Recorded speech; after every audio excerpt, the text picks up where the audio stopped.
What principles guide our engagement? A commitment to stakeholder engagement means addressing a number of essential questions, such as how do we decide which groups and individuals to talk to? How do we make sure that vulnerable groups are heard? And how do we find relevant experts? Our policies involve a complex balancing of values such as safety, voice, and equity. There's no simple formula for how engagement contributes to this work. But over the past year, we've developed a structure and methodology for engagement on our community standards built around three core principles. Inclusiveness.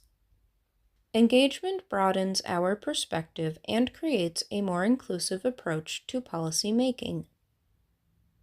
Engagement helps us better understand how our policies impact those who use our service. When we make decisions about what content to remove and what to leave up, we affect people's speech and the way they connect on Facebook. Not everyone will agree on where we draw the lines, but at a minimum, we need to understand the concerns of those who are affected by our policies.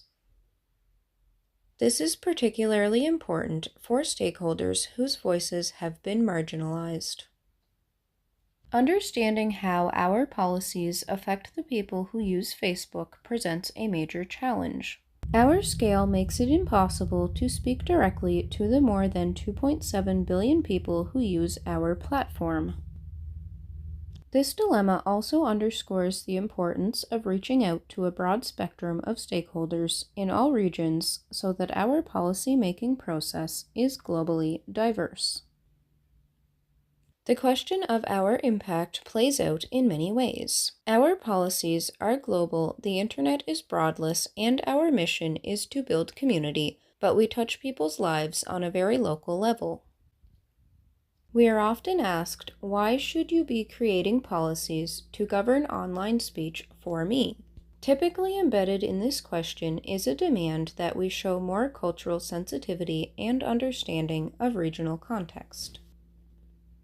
Stakeholder engagement gives us a tool to deepen our local knowledge and perspective so we can hear voices we might otherwise miss. For each policy proposal, we identify a global and diverse set of stakeholders on the issue. We seek voices across the policy spectrum, but it's not always self-evident what the spectrum is. In many cases, our policies don't line up neatly with traditional dichotomies such as liberal versus conservative or civil liberation versus law enforcement. We talk to others in Facebook's policy and research organizations and conduct our own research to identify a range of diverse stakeholders. For example, in considering how our hate speech policy should apply to certain forms of gendered language, we spoke with academic experts, women's and digital rights groups, and free speech advocates. Likewise, when considering our policy on nudity and sexual activity in art, we listened to family safety organizations, artists, and museum curators. In reviewing how our policies should apply to memorialized profiles of deceased users, we connected both with professors who study digital legacy as an academic subject and Facebook users who've been designated as legacy contacts and who have real-world experience with this product feature.